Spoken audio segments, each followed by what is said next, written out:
नमस्कार दोस्तों, स्वागत है आपका मेरे YouTube वीडियो चैनल पे जीएस प्लेनेट पे। हम लोग हिस्ट्री के लेक्चर को आगे बढ़ाते हैं। आज का टॉपिक है वैदिक सिविलाइजेशन, यानी कि वैदिक सभ्यता। जैसा कि हमने हिस्ट्री में ऑलरेडी 6 लेक्चर, आई थिंक 5 या 6 लेक्चर हो चुके हैं, जिसमें वैदिक सिविलाइजेशन का पहला पार्ट हम लोगों ने कंप्लीट कर लिया था। आज उसी सीरीज़ का दूसरा लेक्चर होगा। तो हिस्ट्री का ये नेक्स्ट लेक्चर जो हम लेने जा रहे हैं, इसमें हम लोग देखेंगे कि ऋग्वेद, सामवेद, अथर्ववेद, यजुर्वेद तथा अदर जो भी वैदिक लिटरेचर हैं, जो पिछले लेक्चर में छूट गया था, उसको कंप्लीट करेंगे। प्रीवियस लेक्चर में हम लोगों ने वैदिक सिविलाइजेशन का इंट्रोडक्शन दिया था, उसकी सोर्सेस को हमने डिस्कस किया था। हमने बताया था उसके मेजर जो सोर्सेस हैं वो है वेद, उपवेद, ब्राह्मण, आरण्यक और उपनिषद। उपनिषद को हम लोगों ने कवर कर लिया था। टोटल 108 उपनिषद थे। आरण्यक को हम लोगों ने कवर कर लिया था, ब्राह्मण को कवर कर लिया था, और जो है उपवेद और वेद को प्रारंभिक स्तर पर, इनिशियल स्टेज पर कवर कर लिया था। आज हम उसी को आगे बढ़ाते हैं। तो देखते हैं आगे। तो अभी हम लोग पढ़ने वाले हैं चारों वेद में जो इम्पोर्टेंट चीज़ें हैं, इम्पोर्टेंट पॉइंट्स हैं, उनको हम लोग एक्सट्रैक्ट करेंगे, उनको हम लोग पढ़ेंगे, सो दैट एग्ज़ाम में जब पूछा जाए तो हम लोग उसको टेकअप कर लें। ठीक है। तो वेद 4 प्रकार के हैं, हम लोगों को सबको पता है, जिसमें पहला वेद क्या है? ऋग्वेद। यह सभी वेदों में पहला वेद है, जैसा कि सब लोगों को पता है। It is the first among all the Vedas. ये बहुत ही विस्तृत वेद है, काफ़ी वास्ट है। इसमें टोटल 10 मंडल हैं।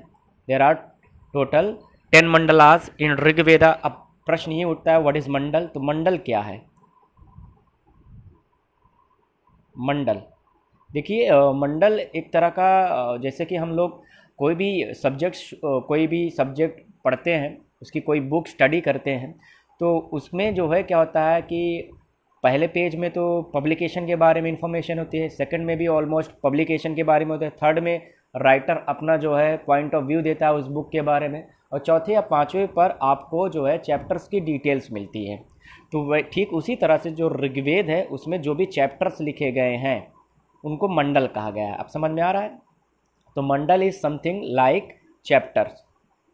ठीक है। तो कुल कितने चैप्टर हैं इसमें? कुल कितने मंडल है इसमें? 10 मंडल हैं, और सभी मंडलों में क्या लिखे गए हैं? श्लोक लिखे गए हैं। कुल कितने श्लोक हैं? 1024 श्लोक हैं। ये दोनों के दोनों पूछे जाते हैं, एग्जाम में पूछ लिया जाएगा कि ऋग्वेद में कुल कितने मंडल हैं। तो there are 10 mandalas and 1024 hymns. English में उसे हाइम्स बोलते हैं श्लोक को। 1024 श्लोक, 10 मंडल, 10 मंडल, 1024 श्लोक। अब इस श्लोक में है क्या? तो ज़्यादातर जो श्लोक लिखे गए हैं, they all are written in praise of God. They all are written in praise of God. इसका क्या अर्थ हुआ? इसका अर्थ ये हुआ कि जो भी श्लोक लिखे गए हैं उसमें किसी न किसी ईश्वर की स्तुति की गई। स्तुति का अर्थ क्या होता है? प्रशंसा।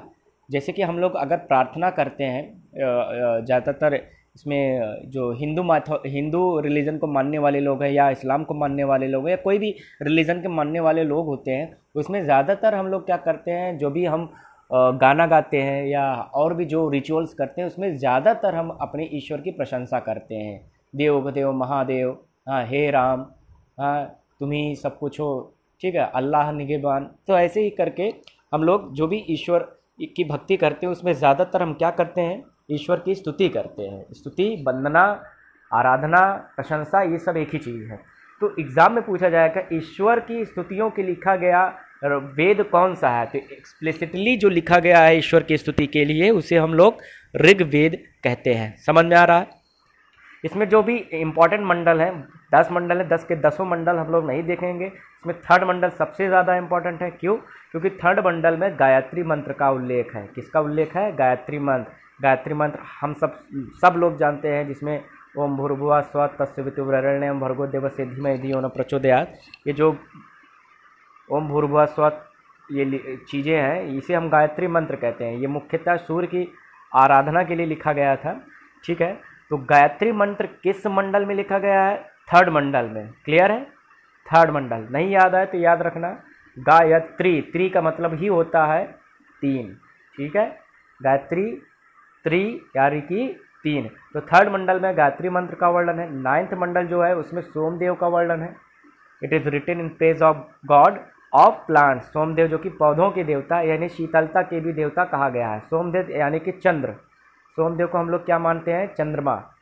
ठीक है, Chandrama is also known as god of plants, और उन्हें हम जो है शीतलता का भी देवता कहते हैं, गॉड ऑफ कूलनेस। ठीक है, तो 9th मंडल में सोमदेव के बारे में लिखा गया। और जो 10वां मंडल है it is also very important, वर्ण व्यवस्था, वर्ण सिस्टम के बारे में डिटेल्स इसमें प्राप्त होते हैं। 10वां मंडल जो पुरुष सूक्त लिखा है। कभी कभी ये भी पूछ लेता कौन सा सूक्त है, तो पुरुष सूक्त है। सूक्त मतलब जिसमें वो लिखा गया है, पुरुष सूक्त 10वां मंडल। इसमें वर्ण व्यवस्था का वर्णन है, जिसमें बताया गया है कि समाज 4 वर्णों में बटा है। पहला हो गया ब्राह्मण, दूसरा हो गया क्षत्रिय, तीसरा हो गया वैश्य और चौथा हो गया शूद्र। सभी का अपना अपना एक कर्मों का विभाजन था। जैसे ब्राह्मण का कार्य क्या होगा? समाज का मार्गदर्शन करना। क्षत्रिय का कार्य क्या होगा? समाज की रक्षा करना। वैश्य का काम क्या होगा? समाज का पालन पोषण करना, यानी कि व्यापार करना, कृषि करना या उत्पादन करना। और शूद्र का काम क्या होगा? सर्विसेज प्रोवाइड करना। सर्विस सेक्टर ये देखेंगे, मतलब सेकेंडरी और प्राइमरी सेक्टर ये देखेंगे, क्षत्रिय डिफेंस देखेंगे और ब्राह्मण एजुकेशन सेक्टर देखेंगे। ऐसा विभाजन हुआ था।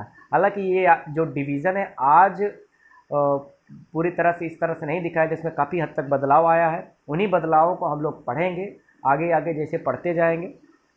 तो 10वां जो मंडल है उसमें किस बारे में बात की गई? वर्ण व्यवस्था। ये एग्जाम में बहुत बार पूछा जाता है। और जो भी ऋग्वेद को संपन्न करता है उसे होत्री कहा जाता है। ये एग्जाम में पूछ लिया जाता है, ऋग्वेद को संपन्न कराने वाले पुरोहित या प्रीस्ट को हम लोग क्या कहते हैं? पंडित जी को क्या कहते हैं ऋग्वेद के? होत्री। क्या बोलते हैं इसे? होत्री बोलते हैं। ठीक है, जैसे वो अग्निहोत्री होते हैं, तो आई थिंक ये अग्निहोत्री होते हैं, ये होत्री से ही इनका कुछ ना कुछ ओरिजिन है। तो ऋग्वेद के पंडित जी को हम लोग होत्री कहते हैं। तो ये था हमारा ऋग्वेद। ऋग्वेद का सारांश क्या है? 1024 श्लोक, 10 मंडल, ईश्वर की स्तुतियों का स्रोत, गायत्री मंत्र, सोमदेव का वर्णन, वर्ण व्यवस्था इत्यादि। ठीक, आगे बढ़ते हैं सामवेद की तरफ। दूसरा जो महत्वपूर्ण वेद है वो कौन सा है? सामवेद। साम का अर्थ क्या होता है? साम का अर्थ होता ही है संगीत। तो वेद ऐसा जिसमें संगीत का विवरण होगा। The Vedas which provide information of songs, music, उसे हम लोग क्या कहते हैं? सामवेद कहते हैं। क्या कहते हैं? सामवेद। तो इस वेद में जैसे पहला लाइन लिखा है कि गीतों का संकलन है। It is the collection of songs, और यह भारतीय संगीत का स्रोत माना जाता है। It is considered as the source of Indian music. जो भी आप लोग आजकल हम लोग गाना सुनते हैं, संगीत सुनते हैं, ये आजकल का नहीं है, आजकल तो सब मिक्स हो चुका है। मैं इंडियन क्लासिकल म्यूज़िक की बात कर रहा हूँ, भारतीय शास्त्रीय संगीत की बात कर रहा हूँ। उसका जो ओरिजिन है, शास्त्रीय संगीत मतलब जो राग पर होता है या स्वर पर आधारित होता है, वो जो पूरी तरह से क्लासिकल जो म्यूज़िक होता है उसका जो ओरिजिन है वो सामवेद माना जाता है। ये आजकल का नहीं, हनी सिंह और बादशाह का, ये तो इसमें वेस्टर्न इन्फ्लुएंस है। ठीक है, तो सामवेद सामवेद क्या माना गया है? संगीत का स्रोत माना गया। इसका जो पुरोहित है, इसका जो पंडित है, इसका जो प्रीस्ट है वो क्या कहलाता है? उद्गाता। अपने आप में ही दिख रहा गाता, गाता मतलब समझ में आ रहा है, संगीत की बात कर रहा है। अगला जो महत्वपूर्ण वेद है वो कौन सा है? यजुर्वेद, थर्ड वेद है। इस वेद में ध्यान दीजिए, जो ऋग्वेद है, सामवेद है और यजुर्वेद है, इन तीनों को मिलाकर वेद त्रयी भी कहा जाता है। क्या कहा जाता है? वेद त्रयी। त्रयी का मतलब होता है 3 और वेद तो ही समझ में आ रहा है। तो प्रारंभिक जो 3 वेद हैं, इनिशियल जो 3 वेदास हैं, इनको मिलाकर वेद त्रयी कहा जाता है। तो यजुर्वेद वेद त्रयी का तीसरा वेद है। इस वेद में यजु को आप समझिए, यजु का मतलब होता है यज्ञ, समझ में आ रहा है? तो यज्ञ से मिलता जुलता कुछ वेद होगा। तो इसमें देख लेते हैं, इस वेद में यज्ञ अनुष्ठान, बलि आहुति यानी यज्ञ और सैक्रिफाइसेस जो करते हैं ब्राह्मण, उनका जो है विवरण है इसमें यजुर्वेद में। और इसके परफॉर्मर को इसके संपन्न करने वाले पंडित जी को हम लोग अधर्वु कहते हैं। क्या कहते हैं? अधर्वु। ऋग्वेद के क्या कहते हैं? होत्री। सामवेद का उद्गाता और यजुर्वेद के क्या कहते हैं? अधर्वु। क्लियर है? तो यजुर्वेद में क्या है? पूरी तरह से सैक्रिफिशियल फार्मूलाज हैं। यज्ञ फार्मूलाज हैं, इन सबको जो अनुष्ठान की अपनी विधियाँ होती है, ओम आगे पता नहीं क्या फिर कहते हैं, स्वाहा हवन में डालते हैं, ये सारा का सारा जो रिचुअल्स, ये सारा का सारा जो कर्मकांड किया जाता है, इसकी शुरुआत यजुर्वेद से होती है। लास्ट में अंत में देखते हैं अथर्ववेद, ये चौथा वेद है। इसमें जादू टोना झाड़ फूक आदि का वर्णन है। जादू टोना मैजिकल फार्मूला, झाड़ फूक आप लोग समझते हैं, रिचुअल्स, ये सारे के सारे जो मिस्टिक रिचुअल्स हैं, ये सारे के सारे इसमें अथर्ववेद में मिलते हैं और इसके पुरोहित को ब्रह्म कहा जाता है। तो ये था हमारा पूरा का पूरा वेद। तो देखो एग्जाम में कभी कभी पूछ लिया जाता है कि ये चारों वेद आपको दे दिए जाएंगे एक तरफ, चारों वेद दे दिए जाएंगे एक तरफ और दूसरी तरफ दे दिया जाएगा, इनको मिलाने को आ जाएगा कि कौन किसके लिए लिखा गया है। तो आपसे पूछा जाए तो बहुत ही आसानी से याद कर सकते हैं। देखिए हम मंदिर में जाते हैं तो सबसे पहले हम क्या करते हैं, हमारा पहला चरण मांगने का क्या होता है, क्या होता है, हम उसकी वंदना करते हैं, स्तुति करते हैं। तो ऋग्वेद पहला हम लोग क्या करेंगे, स्तुति। जब स्तुति करते हैं फिर अगले चरण में क्या होता है, भजन कीर्तन। और जब नहीं मिलता है हमें तो हम क्या करते हैं, भजन कीर्तन यानी संगीत का सहारा, यानी कि सामवेद आ जाता है। भजन कीर्तन के बाद क्या होता है, हम लोग यज्ञ बलि वगैरह देने लगते हैं, ये भी है। और अंत में क्या होता है, झाड़ फूक, ये सब। तो किसी को अब इसको ऐसे भी देख सकते हैं कि किसी को मनाना है तो सबसे पहले भाई प्रशंसा करो, नहीं मानता हो तो उसके लिए गाना गाओ, नहीं कहते नहीं फिर भी नहीं मानता, कहता हम तुम्हारे लिए जान दे देंगे, तीसरा यजुर्वेद। और चंद नहीं मान रहा है तब चलो तांत्रिक बाबा की शरण में जाओ, मान नहीं रहा या नहीं रही है, कुछ वशीकरण वगैरह का मंत्र वंत्र मारो। आप समझ रहे हैं ना, प्रशंसा के बाद संगीत के बाद आहुति के बाद झाड़ फूक, ये पूरा का पूरा क्रम है, इसको याद कर लेंगे हम लोग। आगे बढ़ते हैं। अब है अगला वेदांग। ये वेदांग क्या है, ऑर्गन्स ऑफ वेदास, समझ में आ रहा। अंग का मतलब होता है ऑर्गन्स, उसके अंग। तो क्यों हम इसको स्टडी करते हैं ये देख लें। It is believed that Vedangas are to be studied before Vedas. इसका अर्थ क्या हुआ, इसका अर्थ ये है कि अगर आपको वेद का संपूर्ण अध्ययन करना है, if you want to complete the study of Vedas, then you have to complete the study of Vedangas before Vedas। समझ में आ रहा है कि पहले आपको इसको अध्ययन करना होगा। ये जब तक आप वेदांगा नहीं पढ़ते हैं तब तक आप वेद का अध्ययन नहीं कर पाएंगे। कुछ ऐसे फॉर्मूले हैं, कुछ ऐसे सूत्र हैं जो वेदांग से आपको मिलेंगे, जो आगे चलकर वेदों को स्टडी करने में आपको सहायता होगी। और वो कितने हैं, वो 6 हैं। क्या है, 6 हैं। एक एक करके देखते हैं। तो इसमें सबसे पहले व्याकरण। व्याकरण का अर्थ होता है ग्रामर। हम लोग इंग्लिश पढ़ते हैं, संस्कृत पढ़ते हैं, या कोई भी भाषा पढ़ेंगे, कोई भी लैंग्वेज पढ़ेंगे, तो उस लैंग्वेज को सिस्टमैटिक ढंग से समझने के लिए उसका व्याकरण, उसका ग्रामर पढ़ना आवश्यक होता है। अदरवाइज हम लैंग्वेज तो सीख लेंगे लेकिन उसमें त्रुटियाँ आएंगी, उसमें एरर्स आएंगे। जब हम ग्रामर को अच्छी तरह से कंप्लीट कर लेते हैं तो त्रुटियाँ उस भाषा में नहीं आती।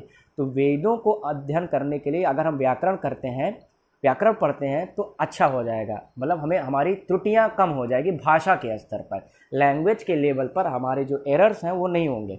अब ये जो ग्रामर की बात करते हैं, भाषा, तो व्याकरण पर बहुत सारे फॉर्मूले लिखे गए। इसमें व्याकरण पर पाणिनि ने एक बेहतरीन ग्रंथ लिखा था जिसको हम अष्टाध्यायी कहते हैं। 8 अध्याय है ग्रामर के, अष्टाध्यायी। तो एग्ज़ाम में पूछ लिया जाता है कि अष्टाध्यायी के लेखक कौन है। फिर से लिख देते हैं, अष्टाध्यायी, ये दा नहीं है, या है, टा है। अष्टाध्यायी किसने लिखा था, तो अष्टाध्यायी किसने लिखा था, पाणिनि ने लिखा था। ये कब लिखा था, ये वैदिक काल के बाद लिखा गया था। ये मुख्यतः शुंग काल में लिखा गया था, पाणिनि ने लिखा था। अब कहेंगे हम लोग वैदिक काल पढ़ रहे हैं, हम लोग निश्चित तौर पर वैदिक काल पढ़ रहे हैं, लेकिन जो सोर्सेस हैं, जैसे अष्टाध्यायी जब हम पढ़ेंगे तो व्याकरण पढ़ेंगे। इस व्याकरण में वेदों के बारे में इन्फॉर्मेशन है, वेदों के बारे में इन्फॉर्मेशन अर्थात वैदिक काल के बारे में इन्फॉर्मेशन है। समझ में आ रहा है। तो हम लोग जो सोर्सेस को उनको डिटेल में पढ़ रहे हैं। वैदिक समाज का जीवन कैसा था वो नेक्स्ट लेक्चर में कवर किया जाएगा। तो व्याकरण हो गया। व्याकरण के बाद दूसरा है निरुक्त। क्या है, निरुक्त, या इसे इंग्लिश में हम लोग बोलते हैं एटिमोलॉजी। एटिमोलॉजी, निरुक्त का अर्थ क्या होता है, कोई भी जो स्वर होता है, जैसे आ ई उ ए ई आई ओ यू होता है ना, कोई भी स्वर यानी कि वॉवल होता है जो, तो उसकी उत्पत्ति कैसे हुई है, हाउ इट वॉज ओरिजिनेटेड, इसके बारे में अध्ययन करता है निरुक्त।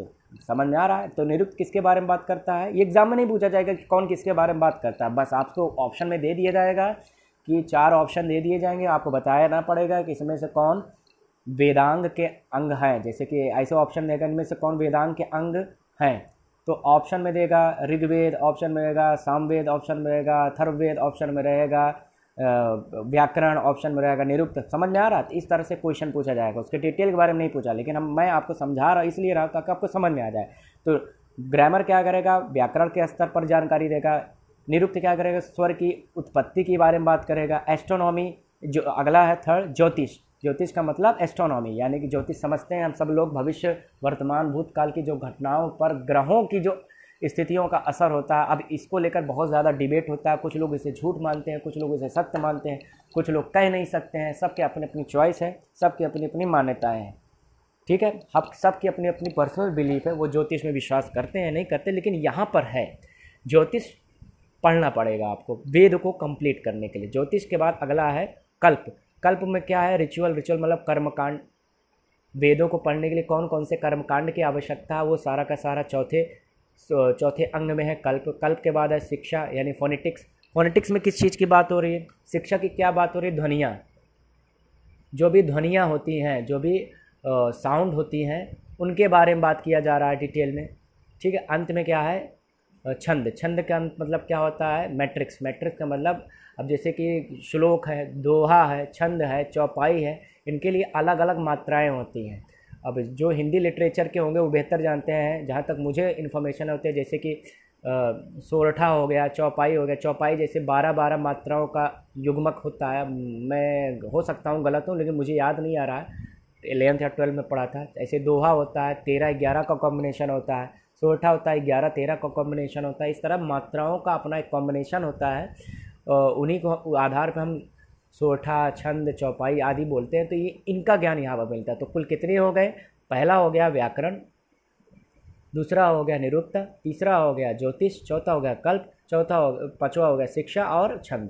तो इनको याद रखने के लिए आप लोग क्या कर सकते हो? याद रख सकते हो व्याज, ब्याज, निशी, कच्छ, ऐसे याद रखिए। ब्याज, निशी, कच्छ, तो याद हो जाएगा। ब्याज, निशी, कच्छ, ब्याज, निशी, कच्छ, ऐसे 5-6 बार 10 बार बोलेंगे, याद हो जाएगा। व्या से व्याकरण, जा से ज्योतिष, नी से निरुक्त, शी से शिक्षा, का से कल्प और छा से छंद।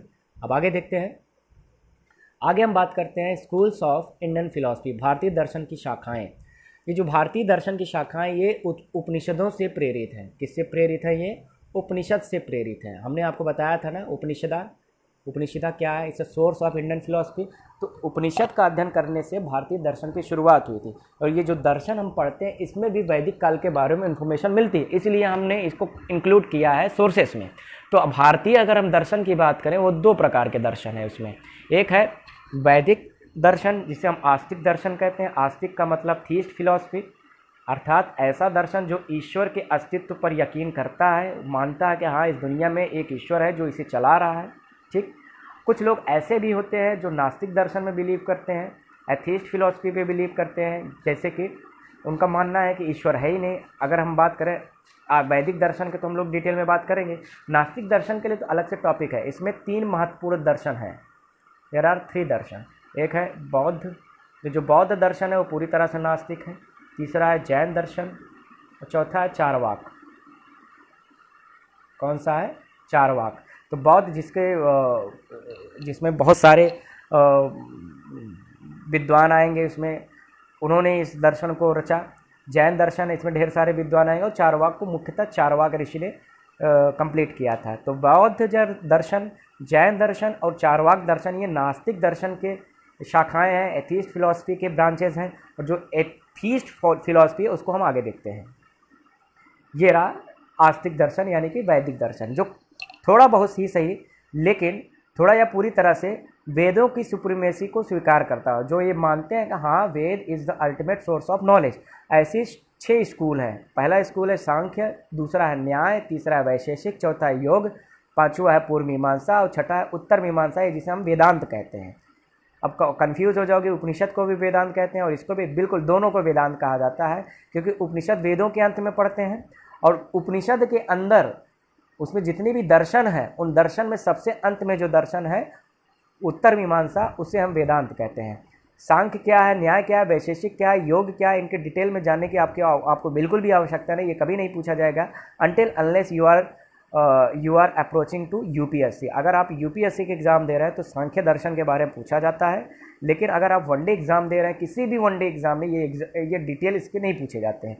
सिर्फ क्या पूछा जाएगा कि सांख्य स्कूल है ये कौन सी ब्रांच के है, थीस्ट की है या एथीस्ट की है, आस्तिक के या नास्तिक की, या इसके प्रोपाउंडर कौन है, इसके एक्सपाउंडर कौन है, इसके रचयिता कौन है। तो सांख्य के किसने लिखा है, कपिल मुनि ने। न्याय दर्शन को किसने रचा है, गौतम ऋषि ने। वैशेषिका कणाद ऋषि को, जिनको हम भारतीय रसायन विज्ञान के जनक भी कहते हैं, क्योंकि परमाणु सिद्धांत इन्होंने ही दिया था, कणाद ऋषि। जब आप केमिस्ट्री पढ़ोगे तो आपको समझ में आएगा। योग दर्शन पतंजलि जी ने दिया था, पूर्व मीमांसा जैमिनी जी ने दिया था, और उत्तर मीमांसा किसने दिया था, बाद नारायण, या जिन्हें हम व्यास कहते हैं। व्यास ये वेद व्यास वाले व्यास नहीं है, इनका दूसरे व्यास थे। तो ये 6 there are 6 schools of theist philosophy, Samkhya, Nyaya, Vaisheshika, योग, पूर्व मीमांसा और उत्तर मीमांसा। एक मैंने ट्रिक दिया है यहाँ पर, इस ट्रिक को अगर याद करते हैं तो आपको कन्फ्यूजन नहीं होगा कौन किसने लिखा है। जैसे जीएन कन्नड़ के विशेषज्ञ हैं, वे कपिल के संग पतंजलि योग शिविर के पूर्व में जमे व उत्तर में बसे। इसको याद कर लेंगे तो आराम से हो जाएगा। जैसे पहला GN, जी से मतलब गौतम ऋषि, N से न्याय, तो गौतम का संबंध किससे हो गया, न्याय से हो गया। क्लियर है, गौतम का न्याय से। कन्नड़ का मतलब कड़ाद, विशेषज्ञ से वैशेषिक, तो कड़ाद का वैशेषिक से हो गया। क्लियर है। कपिल के संग, कपिल का मतलब होगा कपिल में, संग से सांख्य, तो कपिल का सांख्य हो गया। पतंजलि का योग से हो गया। पूर्व में जमे यानी पूर्व मीमांसा का जैमिनी, और उत्तर मीमांसा का बसे यानी बादनारायण व्यास। तो इस ट्रिक से आप लोग याद कर सकते हैं, सांख्य कपिल, न्याय गौतम, वैशेषिक कड़ाद, योग पतंजलि, पूर्व मीमांसा जैमिनी और उत्तर मीमांसा बादनारायण व्यास। तो ये थे हमारे थीस्ट फिलॉसफी। एथीस्ट फिलॉसफी को हमने ऑलरेडी कवर कर लिया है, ठीक है। तो आज हम लोगों ने इसके थ्योरेटिकल पार्ट को कवर कर लिया है। नेक्स्ट लेक्चर में हम लोग इसकी एप्लीकेशन को पढ़ेंगे, वैदिक सिविलाइजेशन की। उस सभ्यता में जीवन कैसा था, उसकी इकोनॉमिक लाइफ कैसी थी, सोशल लाइफ कैसी थी, पॉलिटिकल लाइफ कैसी थी, रिलीजियस लाइफ कैसी थी, उसको हम देखेंगे। अभी तक हमने जो हमने पढ़ा है आज के टॉपिक में, इसमें 1-2 क्वेश्चन अटेम्प्ट कर लेते हैं, क्योंकि अब मैं ये भी करूँगा हर एक टॉपिक पढ़ाने के बाद 1-2 क्वेश्चन जो हमने उस दिन पढ़ा है उसके बारे में जो क्वेश्चन पूछे जा सकते हैं या पूछे गए हैं उनको भी टेकअप करेंगे। और अंत में जब 2-3 टॉपिक हो जाएगा तो जो मैं क्वेश्चन की सीरीज में देता था वो भी दूंगा, लेकिन हर एक दिन में भी क्वेश्चन आपको मिलेंगे। तो अब आज को क्वेश्चन देख लेते हैं। सिंपल सा क्वेश्चन है, होपफुली सब लोग इसको कर लेंगे। Which one of the following Vedas contains the Gayatri मंत्र, मतलब निम्नलिखित में से कौन से वेद में गायत्री मंत्र का उल्लेख है। क्या ये ऋग्वेद है, क्या ये सामवेद है, क्या ये यजुर्वेद है, क्या अथर्ववेद। तो कैसे हमने बताया था, 3 का मतलब वो तो थर्ड मंडल, तो कौन से वाले में मंडल में है, कौन से वाले में है, ऋग्वेद में, हमने आज पढ़ा। दूसरा क्वेश्चन है, who is the expounder of yoga philosophy, यानी कि योग दर्शन के रचयिता कौन है, गौतम, पतंजलि, जैमिनी या शंकराचार्य। तो कौन है, पतंजलि। तो ये 2 क्वेश्चन ऐसे ही क्वेश्चन पूछा जाएगा, यहाँ पर कुछ भी दे सकता है, expounder of Nyaya darshan, expounder of Samkhya, expounder of Purva Mimamsa, उत्तर मीमांसा। क्लियर है। तो आज हम लोगों ने हिस्ट्री के वैदिक सिविलाइजेशन का पार्ट 2 कवर किया, कल हम लोग पार्ट 3 कवर करेंगे। होपफुली समझ में आया होगा। जिन्होंने इस चैनल को अभी तक सब्सक्राइब नहीं किया, प्लीज़ वो चैनल को सब्सक्राइब करके लें और बेल आइकन को प्रेस कर दें, जिससे जो भी मैं इंपॉर्टेंट वीडियोस डालूंगा आपको नोटिफिकेशन ऑटोमेटिकली मिल जाए। अभी ये महीना ख़त्म हो जाए तो उसके बाद हर हफ्ते, नेक्स्ट मंथ से हर हफ्ते 7 दिन का वीकली जो इम्पोर्टेंट करंट अफेयर्स होगा, 7 दिन का जो इम्पोर्टेंट करंट अफेयर्स, जहाँ से भी आप लोग करंट अफेयर्स पढ़ रहे हैं सब बढ़िया है, सब अच्छा है, लेकिन मुझे जहाँ तक लगेगा जो भी हर एक वनडे एग्ज़ाम या किसी भी एग्ज़ाम में जो करंट अफेयर्स पूछा जाता है वो मैं टेकअप करूँगा। 7 दिन का इम्पोर्टेंट जो 10 या 15 जो भी होंगे, इससे ज़्यादा नहीं आएंगे जो पूछे जाते हैं, तो उनको मैं भी देखने को प्रयास करूँगा और क्वेश्चंस आपको देते रहेंगे और टॉपिक्स भी ऐसे चलता रहेगा। अभी हिस्ट्री पॉलिटिक कंप्लीशन के बाद मैं आपको ज्योग्राफी, पॉलिटी, इन्वायरमेंट और जो है मिसलेनियस टॉपिक्स को भी इसमें कवर करने की कोशिश करूँगा। थैंक यू ऑल, आज के लिए इतना ही।